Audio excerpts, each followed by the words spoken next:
Please subscribe on my channel para mapanood nyo ang aking mga bagong ma-upload. Please check the button subscribe on my channel and bell.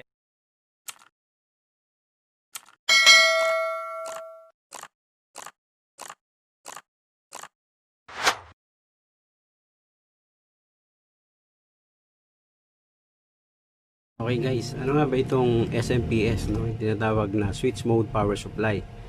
Bakit ito yung kadalasan o karaniwan na ginagamit natin maging sa computer? Kasi ang SMPS is a switch mode power supply wherein regulated yung kanyang output. Magbago man sa input side, mananatiling stable yung ating output supply voltage. Yan ang advantage ng switching power supply. At it can also capable na mag-deliver ng high current. Okay? So yan, ganyan ka-importante ang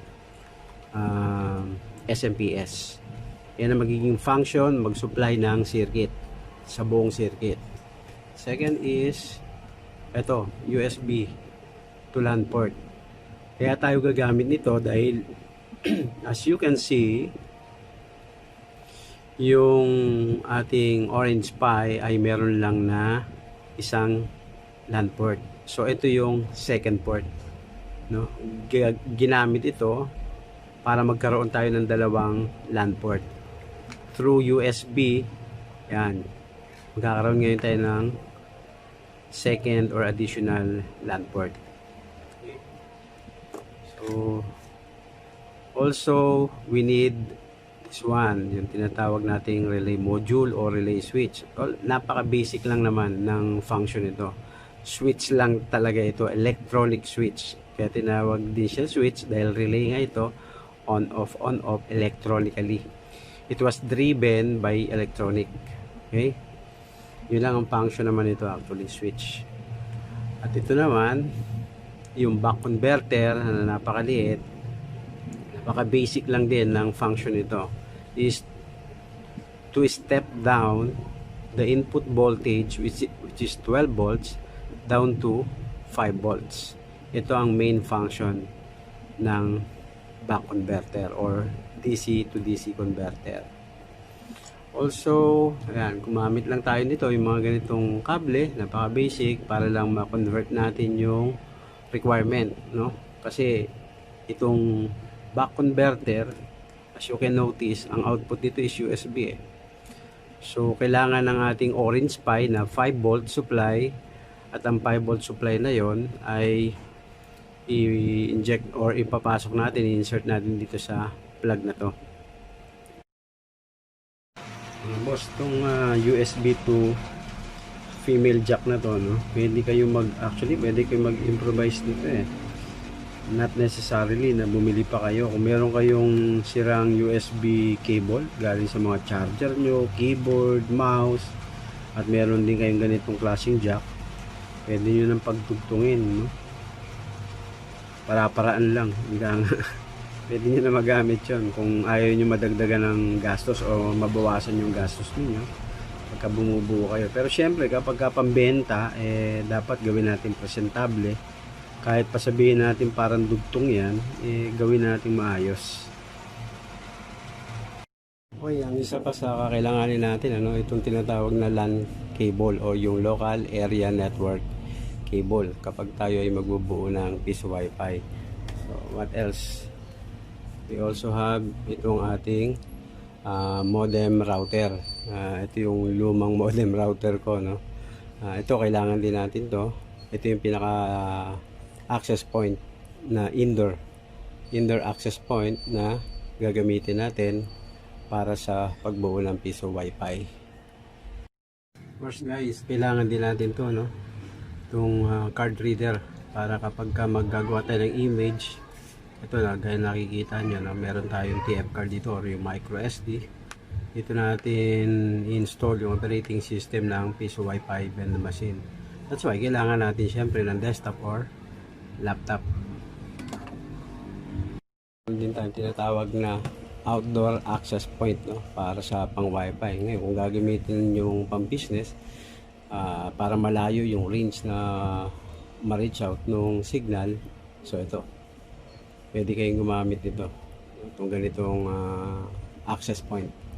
Actually itong gamit ko, no, yung Compass na model na E314N B2. Okay, ayan, pwede kayong gumamit ito. First guys, kailangan din natin to, no, itong card reader, para kapag ka maggagawa tayo ng image, ito na, gaya nakikita nyo na meron tayong TF card dito or yung micro SD. Dito natin install yung operating system ng Piso Wi-Fi vending machine. That's why kailangan natin syempre ng desktop or laptop. So ito naman yung ating universal coin acceptor, no? Actually meron akong separate video about this. Yung panoorin nyo na lang kung ano yung kung paano kinakalibrate ito, kung paano pinoprogram. Yan, yung coin slot wherein syempre gagamitin natin ito para dun sa mga coins na ihuhulog. Like what I've said, kaya may nakikita kayong mga wires dito kasi may modification akong gagawin dito sa coin slot na to. And lastly, ito yung puso at isip ng buong circuit, no? Itong Orange Pi. Siguro para mas madaling maintindihan ng viewers o lahat ng mga nagdi-DIY, ito ay halos katulad ng mainboard o motherboard ng personal computer. Mayroon siyang LAN port, may USB, mayroong input supply. Yung nakikita ninyo na itong mayroong aluminum heatsink na to, yan yung pinaka-processor. Ang tawag dyan is ARM processor, H3, no, nagawa ng Allwinner. And the other module, the other IC na nakikita nyo rito, ito yung memory na RAM DDR3 at yung header connector. Okay, ano ang talagang main function nito? Like what I've said, similar ito sa mainboard. Nasa kanya lahat. Andito yung puso at isip. Nasa processor, yung pinaka central processing unit niya, which is ARM. Okay, so hanapin siguro natin nasan yung hard disk. Walang hard disk talaga to, no? Ito yung pinaliit na motherboard. Ang pinaka hard disk nito, actually hindi na hard disk na may compare natin to sa SSD, yung solid state drive, no, na pamalit sooner, magiging kapalit na yon ang hard disk drive. Ang katumbas nun, itong ating flash drive. Yan yung pinaka hard disk dito. Dito natin in-install yung system. Okay, so ito yung magiging basic function ng ating Orange Pi. By the way guys, no, I forgot, may nalimutan nga pala ako, ihahabol ko, no. Ito, kailanganin natin to, no, calculator. Dagdag kaalaman to na ibibigay ko sa inyo. I suppose hindi nyo pa nakikita to, no. Ito yung magiging karagdagan na kaalaman na i-share ko sa inyo or ibabahagi ko sa inyo. Magiging part ito ng Piso Wi-Fi. Siguro ang tanong nyo, ano namang connection ng calculator sa Piso Wi-Fi? Well, masasabi ko lang siguro, no, panoorin nyo ng buo yung video na to hanggang sa last part, kasi doon nyo makikita kung ano ang magiging gamit nitong calculator sa Piso Wi-Fi. I can guarantee you, mapapakinabangan ninyo to 100%, mapapakinabangan ninyo para mas mapadali yung buhay. Yung basta makikita ninyo kung ano magiging role nito sa Piso Wi-Fi. First guys, kailangan din natin to, no, itong card reader, para kapag ka maggagawa tayo ng image, ito na, gaya nakikita nyo na meron tayong TF card dito or yung micro SD. Dito natin install yung operating system ng Piso Wi-Fi vending machine. That's why kailangan natin syempre ng desktop or laptop. Okay, ito yung typical na setup, no? Meron tayong modem router dito. Tapos ito yung LAN cable natin, connected dyan dun sa LAN port ng Orange Pi. Okay? Yung isang LAN port naman na nakikita nyo, ayun yung papunta naman sa EP o yung access point. Okay? Yan. I think hindi na kayo maliligaw dyan. Okay guys, simulan na natin yung pag-aaral, no? Sisimulan ko ang discussion natin, no? Papakita ko sa inyo yung bawat function ng part ng Piso Wi-Fi. Well, first of all, dito tayo sa power supply, which is the SMPS. Ito ang magsusupply sa buong system. Itong power supply na to has only one output voltage, which is 12 volts. Meron namang ibang mga power supply na multiple out, no? Meron 5 volts, at the same time may 12 volts din. So pwedeng gamitin. Actually, pwede rin kayong gumamit nung SMPS ng personal computer. Kaya lang medyo bulky, no? Pero kung gagamitin nyo lang for testing, pwede yon. Kasi unang-una, dalawa yung output voltage nun na basic requirement ng Piso Wi-Fi, which is 5 volts and 12 volts. But for the meantime, ito muna, no, ang papaliwanag ko sa inyo. So meron tayong, we have power supply here having one output voltage which is 12 volts.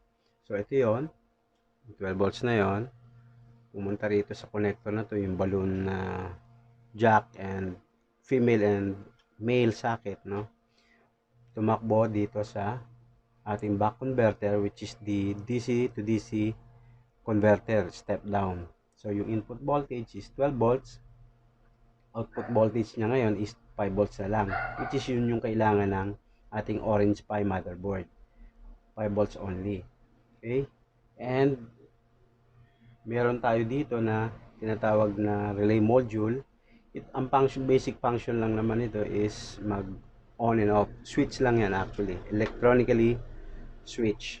So meron kayong mapapansin dalawang LED module doon. Ito in-improvise ko lang. So ito yung blinker LED and this one is yung ordinary LED lang. So magsuswitch yan. Once na nag-turn on itong relay, nag-umpisa na mag-boot yung ating system, iilaw to itong LED module na to. Since blinker siya, so makikita mo nagbi-blink siya habang nagbo-boot yung ating system. Once na na-complete yung buong system or yung booting ng system, mag-off to, mag-on naman to.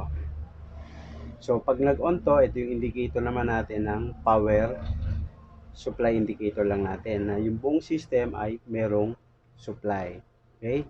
So, pansinin nyo, meron tayong plus and minus, which is color coded dyan, black and white, no? Dito, pumasok dito, no?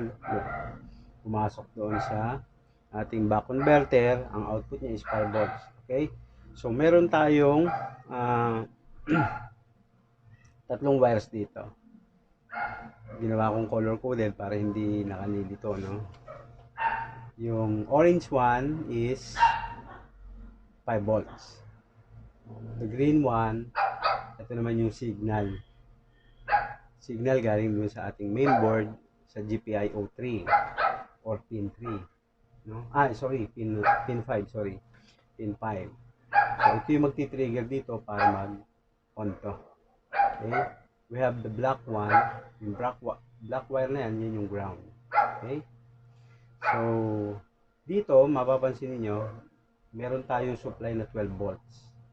Bakit meron tayong supply na 12 volts? Yun yung pinaka-common, no? Common dito sa switch na to. Kasi single pole, double throw to eh.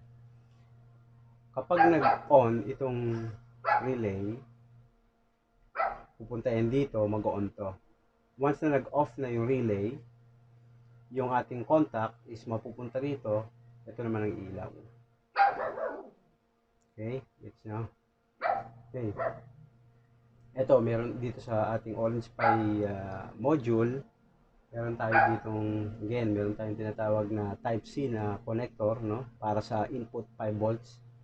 Meron tayong HDMI. We also have yung TF card or micro SD card slot.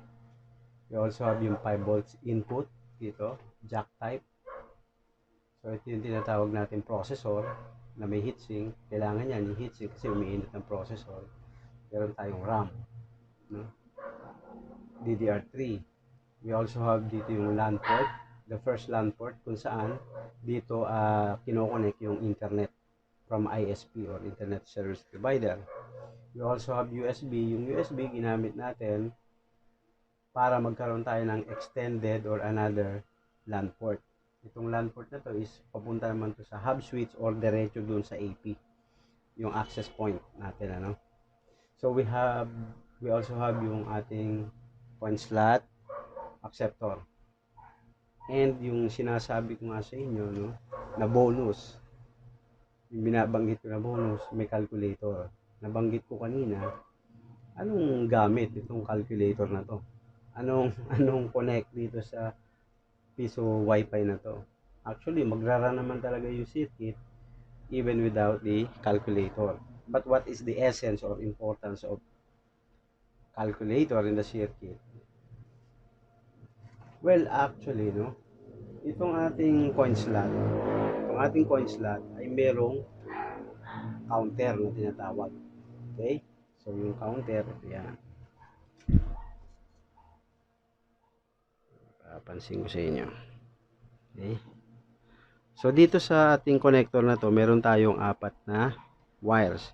The red one, which is 12 volts. Itong white wire naman, yan yung coin. Black one is yung ground or yung common, negative. At yung gray wire, yan yung counter. So, yung counter na yan is kinonect ko dito sa calculator. Yan. Yan yung sinasabi kong magiging bonus, no? Magiging bonus dito sa discussion natin ito. Yung calculator ang magsisilbing digital counter ng piso wifi. So, ano yung digital counter ng piso wifi? So, although yung ating piso wifi per se, meron ng sariling apps yan na kung saan makikita natin yung ating sales kung sakaling ibibisit natin yung portal. Pero, ano yung role ngayon ng calculator dito? So, ang calculator, makikita natin instantly kung magkano na talaga ang total sales or kung magkano na ang sales na pumasok sa piso wifi vending machine nyo. On how, simple lang yon, ano. Kapag nag-insert tayo dito sa coin, kung magkano man yung in-insert natin, i-count nyo yun. Let's say, naglagay tayo ng piso. Okay? Let's say, naglagay tayo ng piso. So, once naglagay tayo ng piso, magka-count siya ng 1. So, naglagay tayo ng 5 pesos. So, magbibigay siya ng additional 5, magiging 6 yun. Naglagay tayo ng 10 pesos, so plus 10. So forth and so on. Ganon ang magiging role ng calculator dito. So, kung mayroon kayong mga luma or pinagluma ang calculator, katulad nyo, nakikita nyo halos. Yan, may mga putok-putok na nga yan. Kasi ginagamit ko naman talaga. No? Makikita ninyo yung link dito sa video na ginagawa ko. No? Meron kasi akong isang separate video sa pag-modify nito para magamit siya as digital counter. There are a lot of applications na magagamit dito sa calculator na to. It can be used for, yan, dito sa as counting machine para sa piso pi. It can also be used para dun sa motor rewinding na accurate na ibibigay niya kung ilang turns yung nagagawa mo na o nagagawa na sa pag rewind, so forth and so on. There are a lot. So, makikita ninyo, tingnan nyo na lang yung video ko, yung separate video ko kung paano ginawa to. You can follow what I have done dun sa calculator para maging digital counter. So, okay, moving forward. Dito. Okay guys, no? As I promised, kailangan natin itong complete wiring diagram ng Orange Pi Piso Pi. Ito ang magiging guide ninyo sa pagbuo ng Piso Wi-Fi Bendo machine. Yes mga bossing, as I promised, no, ipapakita ko na sa inyo ngayon yung magiging role o function ng calculator dito sa Piso Wi-Fi unit or circuit. As I promised, sabi ko nga, gagamitin natin yung calculator as digital counting machine. On how? O sige, tingnan natin ha. Tingnan nyo. Maghuhulog ako ng coins. Meron ako rito piso, 5 piso, 10 piso. So, all we have to do first is press natin yung power on and then press yung 1 then plus. Okay? So, since na-press na natin itong plus, let's see. Tingnan nyo maigi ha, yung number. Ang nakalagay doon is 1. So, once naglagay tayo dyan ng, let's say, 5 peso. So, maghuhulog tayo ng 5 peso. Ganyan ako magka-count. Yun. Nag-count, di ba? So, initially, yan yung nabasa. Dahil nag-grab tayo ng 5 peso, account niya. Hulog naman tayo ng piso. Dapat maging 6 pesos. Maging 6 pesos yan. Okay? Ito, piso. 86. Maglagay tayo uli ng 4 na tig-piso. So, dapat maging 10 pesos yan. 7 8 9 oh, sorry meron hindi na-accept yan 10. Okay, try naman natin mag-insert ng 10 pesos. Dapat mag plus 10 yan. Yun, see, yan yung sinasabi ko na magiging role ng calculator sa circuit na to, magiging digital counting machine siya. So lahat ng mga na-insert natin na coins, automatically ka-count tong calculator, and it gives you a lot of help para hindi na kayo magbilang, or kung magbilang man is for validation na lang kung tama nga ba yung ginawa ng calculator versus dun sa actual counting na gagawin natin. So yan yung bonus na promise na sinabi ko sa inyo na paggagamitan ng calculator dito sa Piso Wi-Fi vending machine. Okay, kung nagustuhan niyo itong video na to, please subscribe naman po kayo. Paki-share na rin yung video para maraming makinabang. And until my next video, bye bye for now. Thank you so much.